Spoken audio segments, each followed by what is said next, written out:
Today we're continuing our series on Atlanta's best neighborhoods, moving on to Inman Park. We'll talk about some of the well-known locations in this neighborhood, the pros and cons of living here, and we'll even take a tour of the neighborhood as we talk about the home values and style of homes.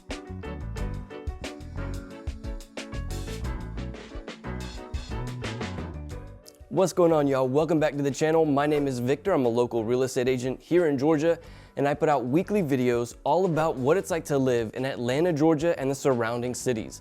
If you're thinking about moving to Atlanta or just want to know what it's like to live here, feel free to call me, text me, shoot me an email. I'm more than happy to help. I'm so thankful for all of you who have reached out to me asking me about moving to Atlanta, Georgia. My favorite thing to do in the world is help people get acquainted with my hometown. Today we're moving on with our series of Atlanta's best neighborhoods. We're talking about Inman Park. Inman Park is located east of Interstate 7585 and a little bit north of Interstate 20. It's very close to one of the other neighborhoods we've talked about in this series, Old Fourth Ward. Some of the main roads in Inman Park are John Lewis Freedom Parkway and Moreland Avenue. Also going right through the middle of Inman Park is North Highland Avenue, which we'll talk about in this video. Inman Park is possibly my favorite of the neighborhoods that we're talking about in this series. There in Inman Park is Little Five Points, which is a super fun place to hang out. Also, North Highland Avenue is a great place to go for a walk, shops and restaurants also on that road.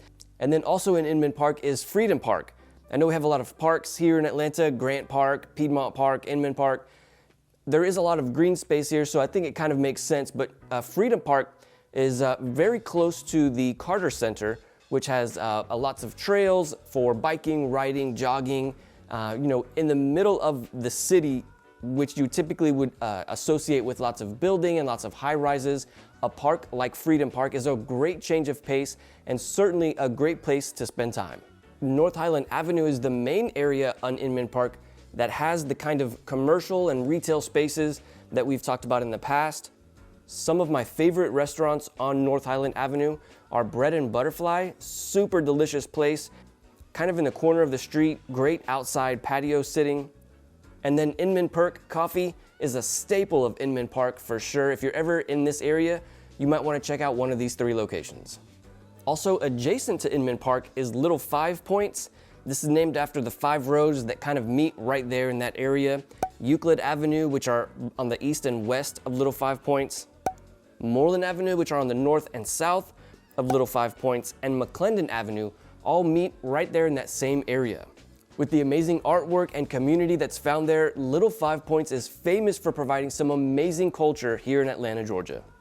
And we can't forget about the Beltline. Many of the cities here in Atlanta have access to the Beltline because it's such a long trail, it's such a long walkway, and it goes through so many of the cities.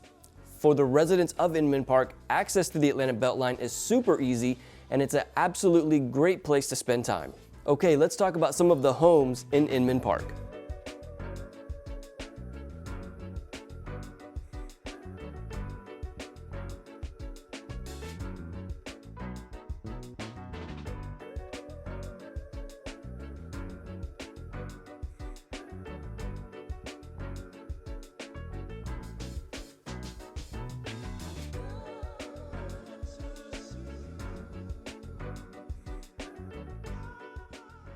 The average home value in Inman Park is $850,000, with a range of $550,000 up to $2 million. The size of the homes here range from about 1,500 square feet to 4,000 square feet, but most are about 2,500 square feet. And in the last 6 months, there's been 25 homes sold in Inman Park. Like many of the homes that were built in this part of Atlanta, Inman Park has a lot of homes that were built in the 1920s and 1930s. It is possible to find some newer construction homes in this area, but it's not very common. Really, the majority of the homes in this area have that kind of charm and that kind of character that's found in those older style homes. Of course, the homes that were built more recently, like in the early 2000s, will have a higher price tag and most likely a higher square footage as well. Again, there's no HOA in Inman Park, like most of the neighborhoods in this area of Atlanta, so there's no pool or clubhouse necessarily, but that also means that there's no HOA fee. The school districts for Inman Park are Lynn Elementary School, Howard Middle School, and Midtown High School. These schools are a little better than some of the other schools we mentioned, like in Grant Park and Old Fourth Ward, but again, these are certainly not the best schools in Atlanta. Many of the residents with children in Inman Park do send their kids to private school.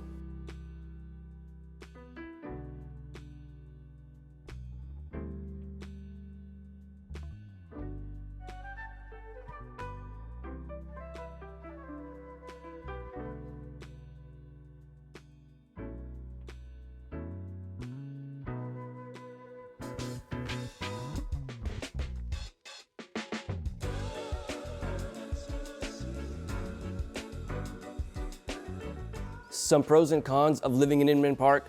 On the pro side, really the amount of culture and artwork that comes from Little Five Points, the community there is absolutely unique and amazing and is really a special part of the city of Atlanta. Also, being so close to Freedom Park is a huge benefit. Having that green space right in your backyard is definitely unique to Inman Park. And because Inman Park is more east of the center of Atlanta, we're really starting to get away from the hustle and bustle of the city. It's a little quieter in Inman Park than compared to, say, Old Fourth Ward. The neighborhoods here are a little quieter, a little bit less traffic. You know, some of the restaurants may not be as busy. So because it's a little further away from the center of Atlanta, there's not quite as many people there. And then the price of the homes here in Inman Park could be a pro, could be a con, really just depends on your perspective. But the prices of the homes here certainly are a little higher than some of the other neighborhoods that we've talked about.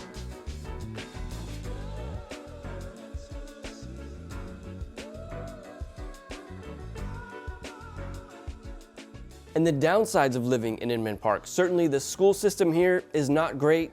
The lot sizes are pretty small. So if you're wanting to live in an area of Atlanta that has, you know, a lot of land, an acre of land or 2 acres of land, really Inman Park is not a great place for that.